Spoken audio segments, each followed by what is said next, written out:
And welcome in to the Back Nine with Dennis Williams. I am Josh Mora, and D, I'm a little sleepy. Are you? I get sleepy this time of year because I stay up late. Oh yeah, watching hockey. Yeah. And then you had to drive here today. And then I drove here today. A little bit of a grind for you. I thank you for always coming into Delray Beach to our studio here because I don't have very long drives. No, it was like 2-minute drive here. No, it was easy today. It was smooth and weather was nice and all was good. But the hockey has been. I know for you, it's been great. Yeah, you are Sabres first and foremost. They're my second team, so it's fun to have something to root for. Yep. But this is the first time in a long time, right? Well, it's funny because people know that I grew up a Bruins fan because I'm from New England, and it's tough for me to see my whole family is still rooting for the Bruins, and then they played in that first series. But I have a pretty good explanation for why I'm a Sabres fan. I started doing the math in my head, and I've been to over 200 regular season games and at least 100 playoff games during the tenure of them playing, when we were there. So I think eventually that your loyalty can switch when you've been to, I don't know too many people have been to over 300 games from one team, and I've been to that many. So, yeah, I'm rooting for the Sabres. It's been a great year. I'm not sure when this airs. They were down 2-1 in the series to Montreal, or as we record this, I mean, they're down 2-1. Doesn't look great. Montreal is really dominating them now. Yeah. You never know, though. It's hockey. Things can turn around in Game 4. We never know when the show does drop where the series should be over one way or the other by when this drops. So it's been great. It's just been fun. Well, I grew up a Blackhawks fan, went to a zillion games when I was a kid, and then got to cover them after covering the Sabres, and was with them at the start of their rise before they started winning Stanley Cups in the early 2000s. And I remember, though, in the mid-2000s, when I was no longer in the business, staying up really, really late. I mean, there was one night they were playing Anaheim. I think this was in 2015 in the conference finals. And the game started at 10 o'clock Eastern time because they were playing in Anaheim. And it went 2 or 3 overtimes. And I was watching it at a bar with a buddy, and they closed, but it was industry night. So all the other servers were coming over, and they stayed open. They let us stay. And the next morning, so like 2 in the morning, the Blackhawks win the game. I had to get my kid to the bus for a 5th grade trip that was leaving like at 5 in the morning. I like an hour and a half of sleep, and most of it I was still buzzed from the excitement of triple overtime. That's so cool. That was like 11 years ago, and the Hawks seemingly haven't been in the playoffs since then. Yeah. They're rebuilding. They've got another high draft pick. I'll tell you that I was actually on TV in Boston before I was on TV in Buffalo. When I was 10 years old, I went to a Bruins game, and I had a sign that says Cape Cod, where I was from, loves the Bruins, Jim Craig, and TV 38. And we got on TV with that sign. We knew to put the station on the bottom so we would get on. That's the way you got on TV back then. Well, what's good about all the things that we're talking about, I mean, the hockey thing, you actually, before we get into I was going to bring our guest in. Hold on one more minute. One of the things we want to talk about here in the beginning is, and it's not related to hockey, but it's a hockey type of injury that you're going through. It's so crazy. So this whole back nine journey, we keep having these things. You had the heart issue. Yeah. I'm feeling like I'm at the top of my game, very healthy as I've been in a long time. And all of a sudden I start getting this nagging pain in the back of my neck down into my shoulders. So I'm doing everything I can. I'm thinking it's because I was doing a lot of pull-ups. I'm thinking I just pulled something. I give it some time. It's not getting better. So finally, my primary sent me to an ortho. And I went to the ortho. I had the x-ray done. You can see that there's a limited amount of space between like C4, C5, and C5, C6 and on my spine. And they're like, well, we're going to send you through PT for a couple weeks before you can get your MRI. It's all insurance bullshit. So I'm doing all that stuff right now. And it's kind of just there. It's not that it's like, oh, I can't handle the pain. It's just effing annoying. Yeah. Really annoying because it limits how much I can work out. It's usually one of those things where I wake up in the morning and feel great. And by the end of the day, I feel shitty, like it feels bad, right? Muscle relaxers, ibuprofen, and particularly bourbon do a really good job on it. All together? You probably don't want to be mixing all of those. So that's why we're going to bring in our first guest here, our guest, Ryan Vesce. Ryan, Matterhorn Fit is your passion now, but your passion growing up was hockey, and you were an NHL player, a minor league player. You have a great story. Boy, did you bounce around a little bit in the NHL and the minor leagues. Before we get into Matterhorn Fit, let's start with that story, your NHL story. And I'll tell you why it's interesting to me, because Josh and I bopped around the hockey world for a long time, and we know the grind it is to just play at the NHL level when you're in one city and then go to another minor league city. I mean, you were playing in other countries, you were playing in all these cities. Take us through that journey and you standing the test of time as long as you did before you said, I'm not going to do this anymore. Yeah. Well, thanks guys for having me on.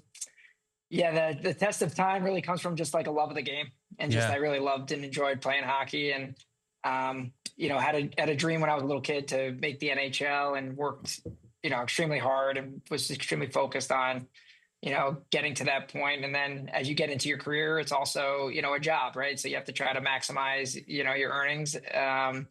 So that in that process, that led me out of the minor leagues and into Europe to try to maximize my earnings. Was fortunate enough to get some time in the NHL with the San Jose Sharks, but I lived in 7 different countries. My wife was with me in all of those journeys. My kids lived in those countries, going to different schools, international schools in some countries, German speaking schools in some countries. So just an incredible experience overall. And one that, I feel very fortunate that we were able to do, because we have just such a different perspective on not only, the hockey journey, but just life in general, just with my family. So, but it all stems from love of the game. It's fantastic, Ryan. I mean, you've done what so few people have ever been able to do, right? Especially in the world of professional sports. You had a dream, you worked for it as a kid and as a young adult, and then you got there. You got to the pinnacle. Do you remember? You must remember. Tell us what it was like the first time you stepped onto the ice, knowing this was your first game in the National Hockey League and that you had made it to the summit of that dream. Yeah, it was a great feeling. I mean, it was a long road, right? Like I'm undersized. I'm 5 foot.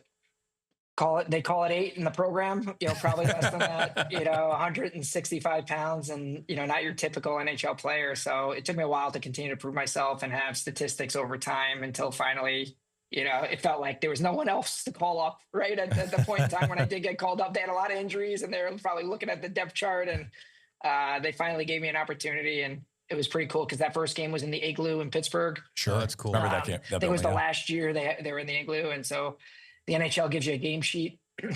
So I got Crosby, Malkin, a bunch of stars on that game sheet, as well as the guys in San Jose was, Thornton, Marlowe, Rob Blake, Mike Greer, Dan Boyle, there was just, Jonathan Chichu. I mean, just an amazing roster. Jeremy Roenick was on that team. Wow, so it was just incredible the amount of the players on that. So having the game sheet was even better almost than the game, when it was all said and done. And how did they welcome you, right? Here are these guys, the names you've listed for our audience who doesn't know, a lot of them are Hall of Famers, have had incredible careers.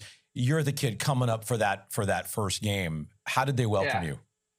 It was, well, interestingly enough, I was older. So I was like 28, I think at the time. So I was more on that side of the team than the younger guys. I was more in line with the older guys, just because we have mutual buddies. And a guy I played juniors in college with, Douglas Murray, was one of the big defensemen there. And so he kind of took me in when I, was brought up. So I was, all my dinners and all my time hanging out was with those, Hall of Famers and those guys. But, I think when you're a little older, you're a little more mature, and just like, that was where I fit in to more of the team, just from an age perspective. But, no, they were great. Everyone's very welcoming. It was pretty easy. It was just a great group of guys, great culture.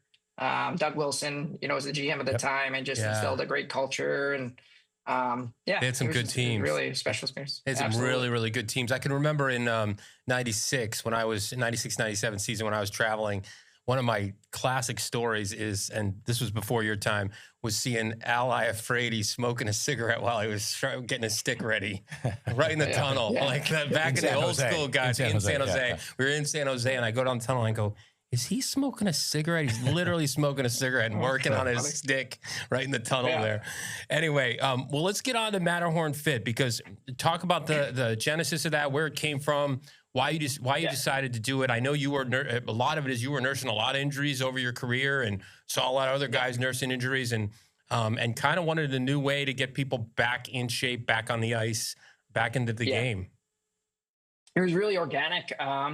I had back surgery in 2010, hip surgery 6 months later, 2011. I was at a point in my career where I thought I was going to retire.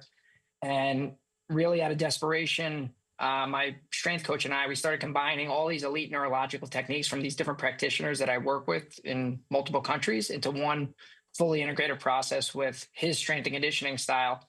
And it unlocked all my compensation. I played another 5 years pain-free. And it was one of these kind of miracle moments in my life. And so then when I retired, we said, well, this is, was this just an anomaly for my own body, or is this actually something that could be replicated across other people? And we had this hypothesis that it could not only work for other athletes, but potentially work for other people, everyday people in pain. And so being where we live in Southwest Florida, there was a lot of older, population or people living in pain, trying to stay active. So we started testing this newfound process with 6 people lived in my community. We fixed all 6 in under 2 weeks. And then we've been off and running ever since. And so that was in 2018. And now we have 8 locations and growing pretty quickly with our franchise system to try to bring this process, which we think is superior to anything else out there, to the masses and across the country. So let me pull us back a little bit, because you told a really good story, and I don't want to gloss over the origins of how you began to assemble all of these different techniques from these different countries and these different practitioners.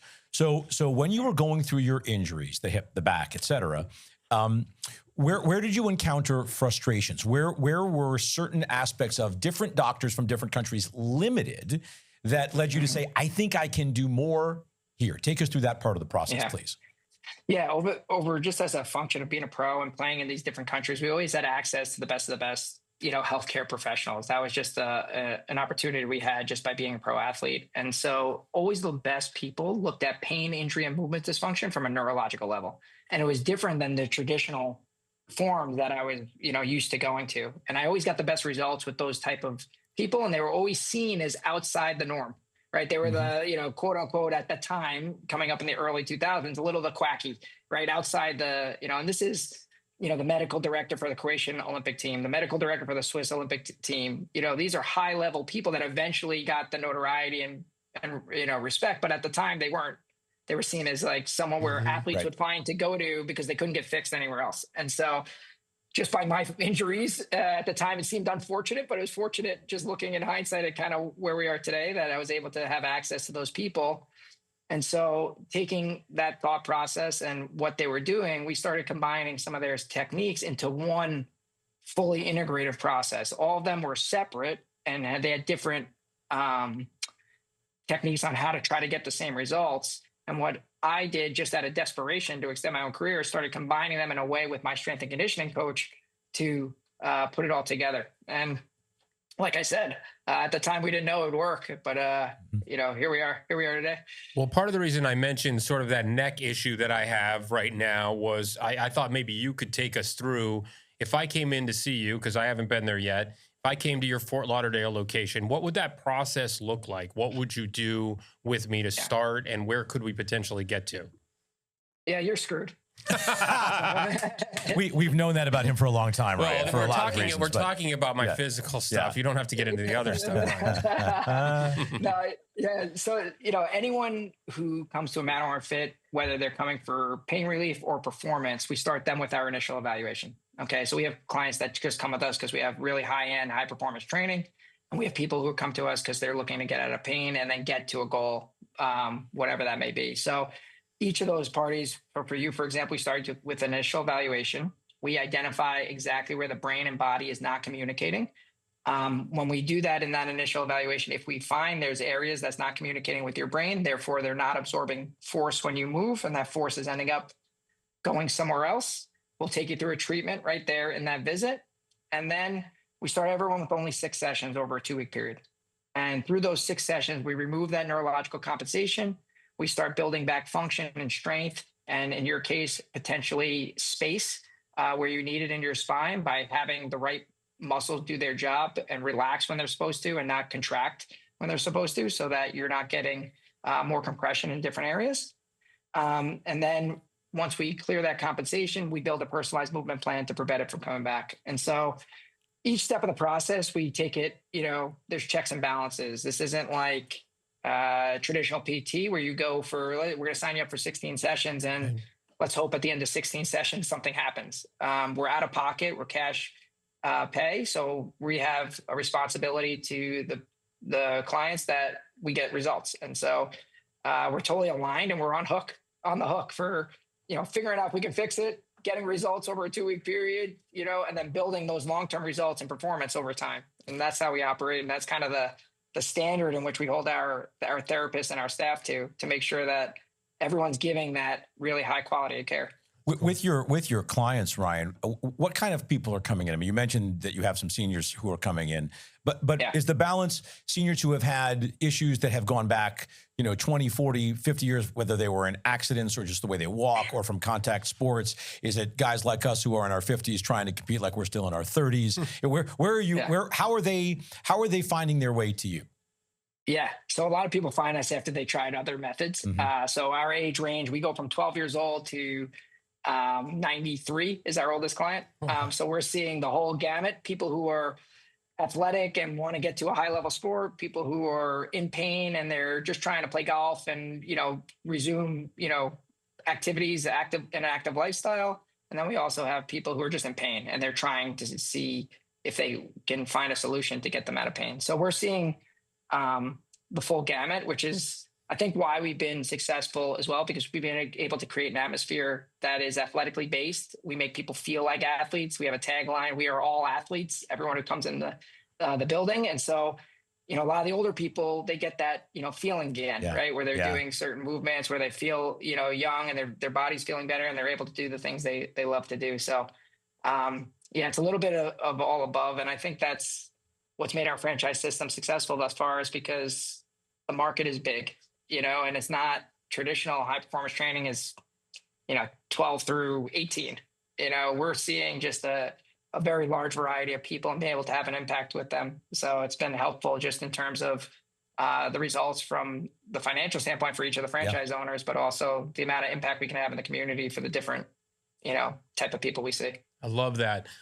Because of your background in hockey, do you get, NHL players coming to you and minor league hockey players? Do you see a lot of hockey players? Yeah, we do.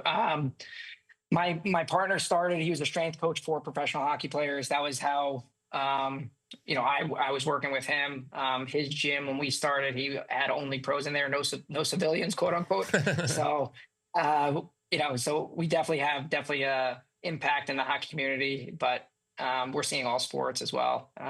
So where are you finding the therapists who can apply this system in this way? If they're not, my guess is, and correct me if I'm wrong, that they're not being trained with this when they're in their early years of school. So how do you find them, and how do you then pass on all of these techniques and all of this thought? Yeah, we have a pretty intensive training program. We use ATs or PTs in our rehab staff. Neither of them have been trained in the Matterhorn method. So we have to train them. So we really look for the type of character, communication skills, the people who are able to think. A big part of being a really good therapist is to connect the dots, right? Because every problem's different. You're not just doing this shoulder injury, we're going to do this protocol of shoulder exercises. Well, that doesn't actually work for everyone, right? Maybe it works for a portion of the people, but we have to be able to think. We have to be able to connect the dots. And so we look for that in the interview process. We look for that type of character, energy, positivity. Like a big part of our brand is inspiring hope. So we need our people to be able to do that when they're communicating with the customer, and then the process will get them the results. And so that's really how we approach it. It's so interesting that you say that, because, traditional PT, what I'm going through now, is so generic, man. Like, I'm in there and there's like these old people doing the same exercises, and I'm like, you do know you can. I'm not that old. Like, I'm looking at an 80-year-old and a 75-year-old, and he's having me do the same exercise, and I'm like, I'm sure we have different problems and it's different issue, and I'm in 10 times better shape than them. What do you do? You know what I mean? It's just like, it's just a weird thing that it's so cookie cutter, and it's the exact same movements, and I know it's wrong. I mean, I know there can be something else there. Yeah. So you must run into that all the time. Yeah. I mean, it's the reason why we exist. Yeah. It's really the reason why our model and our brand and why people are paying out of pocket to see us. right? And why we're getting the results. But, you know, I was a little offended coming on the back nine just because I thought I was young. And you talk 39. about, If you're over the 39, people, sorry, and man. now If you, I just said earlier that Mozart died at 35. Right. So, so it's crazy what you can accomplish before that. But anyway, and your clientele, obviously, much of it is Back back nine. niners. So that actually brings up an interesting point, right? We're both big into longevity. We're both big into the health span and not just the lifespan. We've talked about that before on the show. How can people use Matterhorn, if they can, for the preventive, so that even before they need you for the repair, they can come to you for the prevention? Yeah. And we got a lot of people like that who are proactive because they have seen their parents or their friends who are aging and not be able, I use the example of my grandpa. All I remember him is sitting on the couch in the chair watching TV. Like, if my memories of him, I don't remember him. Moving. Now I look at my parents, they're playing pickleball, golf, they're super active, they take care of themselves. So like, I think the education of that has kind of been going down through the generations where people start to understand the importance of movement. And so we have a lot of people who really get ahead of it. And one of the big things we do is identify if they have any compensation going on in their body, whether they have symptoms or not. A lot of people may have compensation going on. And it's where the example of them stepping off the curb and their back goes out. And they're like, what the heck was that? I was fine 2 seconds ago. Well, it's because you're living with this compensation and that whatever happened at that specific time, too much force went to the wrong area. The brain felt threatened. And then all of a sudden locks you up to protect you. And now you can't move, right? And so we want to stop that before it happens. And that's where it comes to identifying what's going on underneath the hood, so to speak. And then building a plan to maintaining range of motion, flexibility, strength as you age so that you can do the things you want to do when you want to do them. So Ryan, so many things go into integrative wellness, including like nutrition, those kind of practices as well. Do you dive into other areas of integrative wellness? Yeah, we do. So we have nutritionists. We do nutritional guidance, and people can actually meet one-on-one and get a full plan with our nutritionist. We have different recovery stuff that we do in terms of soft tissue work for people who are just working out. Maybe they don't have an injury, but they staying pliable and staying with their muscles loose and flexible and things like that. So, do you do anything related to? People, again, if you're already, it's kind of mind over matter, right? They say if you think about the cancer, it's going to grow. So do you do anything with people who have those kind of illnesses too, where it's sort of mental acumen to get over cancer or prevent cancers or anything like that? Yeah. I mean, I don't know if we can actually say that, recommend or what we do versus doing cancer treatment, right? Like there's certain responsibilities that you have and of course some unknowns that are there, but we 100% believe in inspiring hope. And it's a theme that is thread through everything we do. And so a lot of people, whether they're injured or they're in a place where they feel like they are going down the wrong road, we put them in an environment of positivity, and then we show them results. And those results fuel more compliance. They fuel more belief in themselves. They fuel more positivity in themselves. And that's really, when you get them on that wheel, it's pretty powerful to see the change that happens in someone's head. So that's all ingrained into our program from the first time we pick up the phone. We pick up the phone, welcome to Matterhorn Fit. This is Ryan. How can we give you hope today? And so it's really something we really focus on. Yeah, that's really awesome. I want to go back to the story aspect of this. So now you've just walked us through all the nuts and bolts of what you do, and it's all really important. And I can't wait for Dennis to go down and have you guys fix his neck. But so you've now assembled all of this and you see it starting to work. You knew it had worked for you. You open up store number 1 in Southwest Florida. When did you know that this was repeatable? And when you started seeing those results, take us through that part of the process, the emotions of that, and knowing that you were helping people. Yeah. I mean, I think first off, when it comes to any growth, it comes down to your team. We have a great leadership team with my partner, Sean Sullivan, and our COO, Kenny Turano, both very high level people who think strategically and systematically about growth. Those two have been a huge influence, the three of us just coming together and planning this out. But as it started working, we really believed that we had something special, and we thought that the fastest way to market would be through the franchise route. And so we spent about 2.5 years systematizing everything from our communication, our software, our marketing efforts, the construction and real estate process, every little system inside of our brand and our facilities. We documented and we put in, and we're constantly iterating to give our franchise partners best practice so that they can replicate, what we're doing. When we first started, I don't think I knew that. I think intuitively I knew that that's what we had to do, but just, as you go through it, you kind of figure out, well, that's not going to work unless we have a system around it, And so then you start to build the systems and seeing the results. And now we're seeing them with the franchise partners. So before we let you go, what is important to you on the back nine now? I know you've got a family, and obviously this is a huge passion of yours. Where does all that come from? And what are the important things to you on the back nine of life? I know you're just starting. You're only on hole number 10, but we'll just go with right.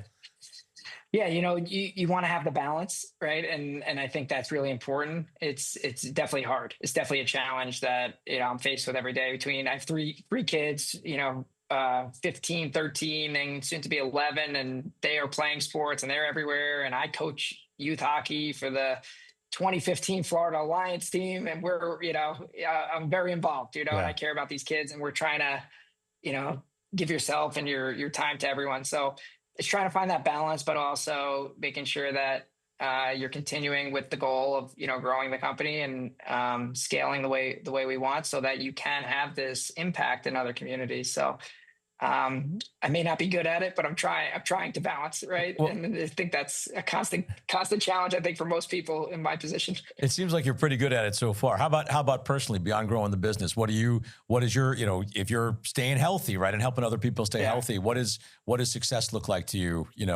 15, 20 years from now? Yeah, I think it's just health.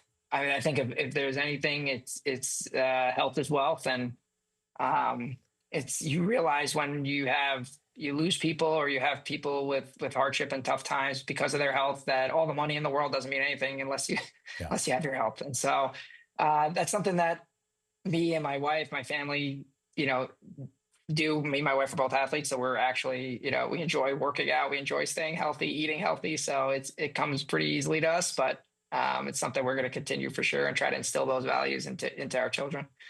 Well, congratulations on all your success. Yeah. You are inspiring hope for sure.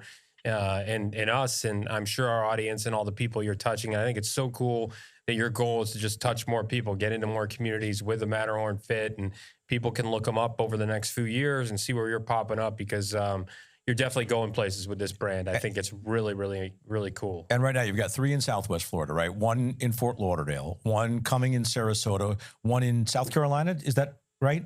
Yeah, 1 in Charleston. Yep. Our 4th in Southwest Florida will be in Babcock Ranch. That's another one. Yep. That'll be opening. Stamford, Connecticut. Yep. And Fort Lauderdale. So we have 8 total now. 5 are open. 3 are coming online within the next 8 to 12 months. And beyond that, who knows? Beyond that, we're having a lot of conversations. So fantastic. We're trying to find the right people and partners to work with. Well, I mentioned this when we met you about a month ago, that we had Jeff Pereira from Jeff's Bagel Run on here when they had just a dozen stores or so. They were going to about 25, and they're now on their way to 100. So we hope we can pass that blessing on to you, that you can follow in his footsteps. So that's the good juju. I'll take it. All right, man. Right on. Thank you, Ryan. Great to see you. Thanks you so Ryan. Much, Appreciate you. Thank you guys we'll so much. much. See you soon. Yeah. Bye-bye. All right. Go Big Red. And I mentioned Big Red because we didn't mention that 20 plus years ago, he played college hockey at Cornell, and they played in the Frozen Four, which is the Final Four for hockey, in Buffalo when we were both working there. So I was in the same room as him at a banquet that I hosted, that all the teams were there for. So that was neat. Yep. What are your thoughts about that? You're the one who's going through all that. Yeah, I think just in general, the idea that neurological is connected to the physical. Just let's talk about the big picture of how they gathered all that information, how it became something that was growing over time.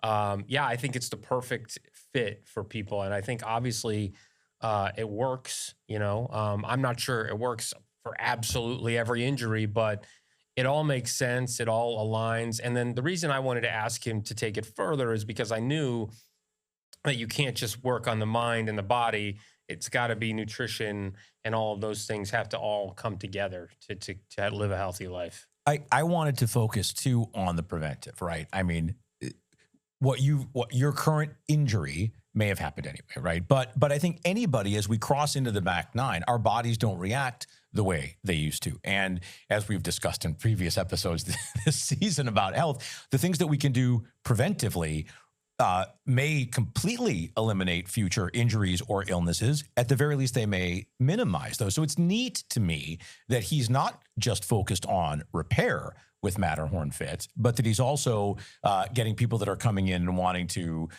prepare themselves for things that may come.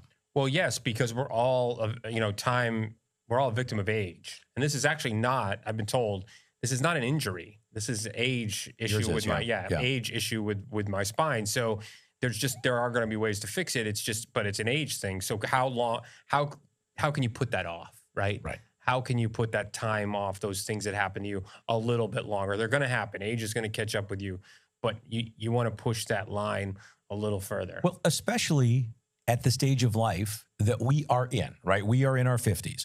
And in our 30s or 40s, there's guys who are in shape, guys who are not in shape.